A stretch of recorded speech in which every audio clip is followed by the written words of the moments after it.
A custodial Roth IRA can be a very powerful tool to help your children saving and learning about investing, but there are some disadvantages as well. So first, there's limitations how much you can put into a custodial Roth IRA. It is 7,500 for 2026 that adjusts for inflation each year, but it's also based on what their earned income is. So you're limited to how much they've earned. So that's from W-2 wages or legitimate self-employment activities. It can't be for like gifts or, other things like that.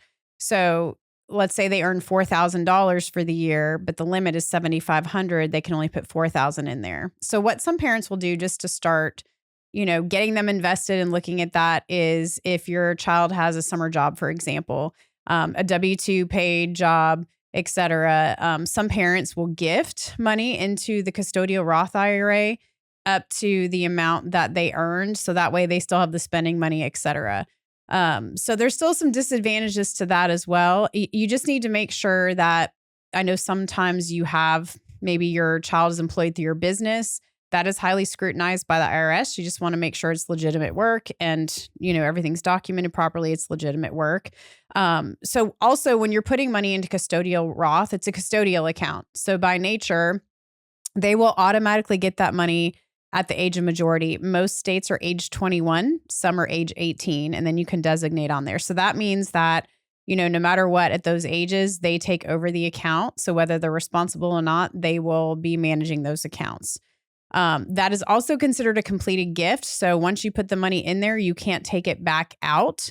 That's just something to think about. You can't use it for other things. It's really meant more for retirement and not for schooling, because the same rules apply to a custodial IRA that do for our IRAs, for adults IRAs, that, if you take the money out, you can always take contributions out. But if you take the earnings out above the contributions, you may be penalized. The 10% penalty before age 59 and a half. And then you also pay tax on the earnings, not the contributions. So if you're setting this up for longer term investing, teaching them about retirement planning, it's a good tool. But, if you're wanting to teach them about investments, you may just want to consider a traditional custodial account and not a Roth. A Roth does grow tax free. It is beneficial for that. But again, the same rules apply for taking money out of your retirement accounts.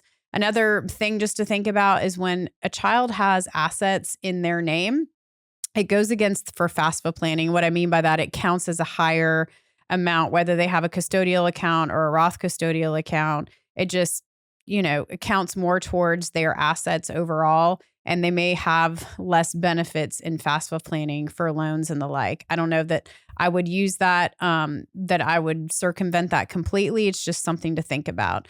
So in summary, you can make these contributions, but they're kind of locked up. They can't be used for any other thing other than for probably retirement is the best thing. So if this is something you need for education or, for just overall investing and they have access to it, after age 21, you may just want to use another vehicle for that.